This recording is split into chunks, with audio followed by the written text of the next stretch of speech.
আসসালামু আলাইকুম ভিউয়ার্স, কেমন আছেন সবাই? আপনারা দেখতে পাচ্ছেন আমার যে স্লোপিং যে ছাদটা, এটা আজকে ঢালাই। আপনাদেরকে পুরো ঢালাইয়ের ভিডিও আমি ঘুরে ঘুরে দেখাবো। আপনারা দেখতে পাচ্ছেন যে এখানে আমরা পিছনে ঢালাই অলরেডি শুরু করে দিয়েছি। আপনাদেরকে পুরো ছাদটা আমি এবং টোটাল ঢালাই কমপ্লিট পর্যন্ত আমি আপনাদেরকে দেখাবো যে কিভাবে আমরা স্লোপিং ছাদগুলো ঢালাই করে থাকি। আপনারা ভিডিও দেখার জন্য সাথেই থাকুন। ছাদ ঢালাইয়ের আগে অবশ্যই পুরো ছাদ ভালো করে পানি দিয়ে ভিজিয়ে নিতে হবে, কারণ যখন ঢালাইগুলো করা হবে শুকনা থাকলে সেই ঢালাইগুলো ভালো হবে না। পুরো ছাদটাকে আগে ক্লিন করে নিতে হবে, পুরোটায় পানি দিয়ে ভিজিয়ে, এবং কোনো ময়লা আছে কিনা এটা অবশ্যই দেখে নিতে হবে। আপনারা দেখতে পাচ্ছেন অলরেডি ঢালাই শুরু করে দিয়েছি। আমরা ক্রেন মাল উঠাইছে, ওই লাস্ট মাথায় থেকে আমরা শুরু করতেছি। আপনারা পুরো ছাদ দেখেন যে আমরা এই যে মাঝখানে যে বিমটা দিয়েছি এর উপর দিয়ে ঢালাইটা নিয়ে যাচ্ছে। ওইখানে আগে পায়া করতে হবে।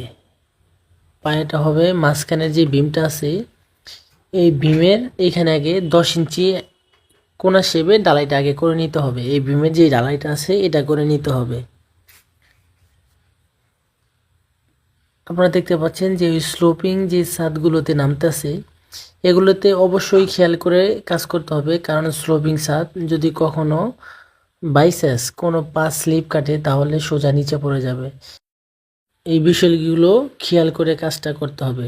আপনারা দেখতে পাচ্ছেন যে এখান থেকে আমরা ঢালাইটা শুরু করেছি এবং কি বাইবিটিং করতেছি। স্লোপিং ছাদে অনেকক্ষণ করে বাইবিটিং করা যাবে না। বাইবিটার মানে যেইখানে যা প্রয়োজন সেইভাবে বাইবিটিংগুলো করতে হবে। আপনারা দেখতে পাচ্ছেন যে এই পাশে যে স্ল্যাবটা আছে আমরা এটা পরবর্তীতে ঢালাই করব। আগে ওই পাশের স্ল্যাবটা ঢালাই করতেছি। আমরা এই যে নিচে যে দেখতেছেন এখানে এই স্ল্যাবটা আমরা আগে ঢালাই করে নিয়েছিলাম, এটার আমরা ভিডিও দিয়েছিলাম। এখন আমরা যে ঢালাইগুলো করতেছি সেটা হচ্ছে উপরে। আমি এখান থেকে আপনাদেরকে দেখাবো যে ঢালাই যে মিক্সার করতেছে ওই জায়গাটা, সাথে গাছ সবুজ গাছটার ভিডিও একটু করে নিলাম। আমি পুরো ছাদটাই আপনাদের ঘুরিয়ে দেখাবো, ক্র্যাঙে কিভাবে ঢালাইটা উঠতেছে এটাও দেখাবো আপনাদেরকে। আপনারা দেখতে পাচ্ছেন এখানে যে ক্রেং যে ঢালাইটা উঠাইছে সেটা এখন এখানে ঢাললো। আসলে এই ক্রেঙের যে ঢালাইটা আনা হয় সেটা আসলে একটু শক্ত শক্ত ঢালাইটা লাগে।